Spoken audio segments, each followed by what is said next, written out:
Hello guys, hello Earth signs, hello Virgo, Capricorn, and Taurus. Welcome dito sa aking channel, Kapalaran 888. Welcome guys. Alamin natin kung anong messages, vibration, gabay, energy para sa inyong lahat. At ay general, daily tarot reading, so pwede kang makaresonate, gamitin mo yung intuition sa panonood. Okay, so since Sunday today, kumuha tayo ng isang baraha dito ng pwedeng makatulong sa atin na Bible verse. So, yung Bible verse mo sa araw na ito is Matthew 17:20. Yung napansin ko lang, puro faith and hope yung message sa linggong ito sa lahat ng zodiac sign. So, dito sinasabi na if you have faith as a grain of mustard seed, you shall say unto this mountain, remove hence to yonder place, and it shall remove. So, ito yung parang, 'di ba, yung kasabihan na kung may paniniwala tayo tulad ng seeds ng mustasa, yung pinakamaliit na paniniwala, pwedeng makapag-move ng mountain or pwedeng makapagdala ng milagro sa buhay natin. So, yung message niya is parang kailangan nating maging faithful kasi kahit konting paniniwala, malaking bagay yung posibleng makukuha natin dyan. Okay?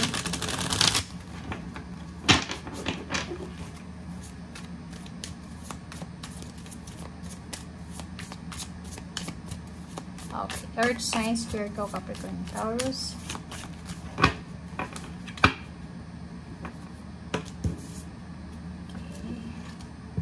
Okay, first three cards tayo. Earth signs, Queen of Cups, and Five of Swords, and Five of Wands. Nako, 55 na naman to. Okay. So, yung first three cards mo, nagsasabi dito na kailangan mo sa araw na ito, Earth signs, Virgo, Capricorn, and Taurus, ng parang pasensya, yung inner self mo. Kailangan mong kontrolin yung emotion. Okay? Parang ganun yung sinasabi. Kailangan mong kontrolin ang iyong emotion. Kontrolin mo yung sarili mo. Kasi, posibleng sa araw na ito, pag halimbawa nawalan, kasi Five of Swords dito, pag nawalan ka ng control sa iyong sarili, sa iyong pakiramdam, posibleng or matrigger ka. In short, matrigger ka kasi maraming posibleng mangyayari sa araw na ito na makakapagpa-trigger ng iyong emotion, lalo na kung puyat ka, antok, may mga hormonal imbalances ka, masama pakiramdam mo, ano pa ba? Pwedeng magkaroon ka ng kaaway, magkaroon ka ng kasagutan, or posibleng kung wala kang control sa iyong sarili, matrigger yung emotion mo. Yun na nga, kompetisyon, pag-aaway, sama ng loob yung pwedeng magdulot sa araw na ito, makuha. Okay? Ten of Wands, nakikita ko sir dito na ang dami-dami mong obligasyon sa buhay. Parang yung Ten of Wands kasi is sobrang pagod. Parang yung iba sa inyo dyan, sobrang pagod na pagod kayo. Pagod na pagod yung iba sa inyo kasi ang dami-dami yung obligasyon. Nakikita ko pwedeng maraming iba sa inyo na nagpa-part-time, nagpa-full-time, nagbe-business pa, nag-aalaga pa ng pamilya. Pwedeng ikaw yung breadwinner, or pwedeng ikaw yung pinagkukunan ng lakas, pinaghuhugutan ng lakas ng iyong family, ng friends, or ng kung sino man ito. Okay?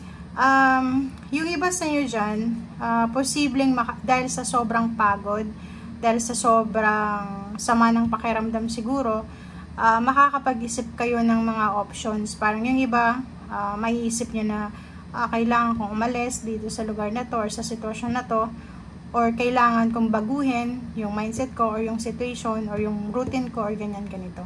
So comment down below if you resonated. Three of Pentacles, Six of Cups. So yung Three of Pentacles tsaka Six of Cups, sinasabi ng baraha sa'yo dito na yung mga trabaho, like source of income, may mga naging dati kang source of income, source of money or financial, like yung mga dating companies, dating kaibigan, dating katrabaho, dating kakilala. Sa araw na ito is posibleng sila yung mga makakausap mo, sila yung parang magiging part ng life mo sa araw na ito. pwedeng babalikan mo, magre-reminis ka ng mga trabaho mo, ng mga panahon na mataas pa yung sweldo mo, yung panahon na mas light pa yung trabaho mo, or ganito. Kung ano man itong mga financial success na meron ka for the past 3 months, or pwedeng 3 years, 3 weeks, 3 days, posibleng i-romanticize mo siya. Okay? So, relationship ganun din, pwedeng may magbabalik sa buhay mo na dati mong karelasyon, may gustong makipagbalikan, dating kaibigan, dating kapamilya, or dati talaga kapamilya talaga, pero kaaway mo, or pwedeng naging part ng buhay mo, pero hindi naging maganda yung takbo ng relationship. May mga renewal dito na posibleng dumating. Yung iba din sa inyo, if may negosyo ka, 3 years ago siguro may negosyo ka 3 years ago, sa araw na ito parang babalikan mo yung mga pictures, yung mga resibo, yung income, or kung ano man to na nangyari sa nakaraan, and parang gusto mong ibalik kung ano itong negosyo or kung ano itong pinagkakakitaan mo dati. Okay, 6 of Wands. Okay, so nakikita ko sa'yo dito na may paparating na victory, success, and financial abundance. So, ibig sabihin, nakafocus ka sa past mo. Nakafocus ka sa bigat ng dinadala mo sa ngayon. Nakafocus ka sa kung ano yung nangyari sa'yo sa nakaraan. Sa baraha mong ito, sinasabi ng 6 of Wands na kailangan, kasi tingnan mo, ang lahat ng harap mo ay sa likod. Ito sa likod, likod, likod. Diba? Tapos sinasabi sir dito na may choice ka, 'di ba? 2 of Wands, may choice ka na ipagpatuloy yung kasalukuyan mong ginagawa or balikan yung nakaraan. Pero as much as possible, sinasabi sa'yo dito ng 6 of Wands na moving forward na dapat yung mindset mo. So sa araw na ito, instead na mag-romanticize ka ng nakaraan, ng mga nawala sa'yo, ng meron ka dati, make sure daw na moving forward, sa future ka na dapat nakafocus or sa ginagawa mo sa ngayon para sa future mo.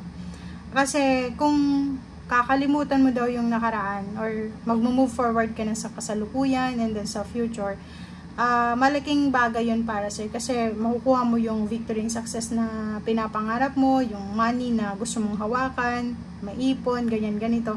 So parang may mga confusion ka or nakukonfuse ka sa past and present situation mo in future.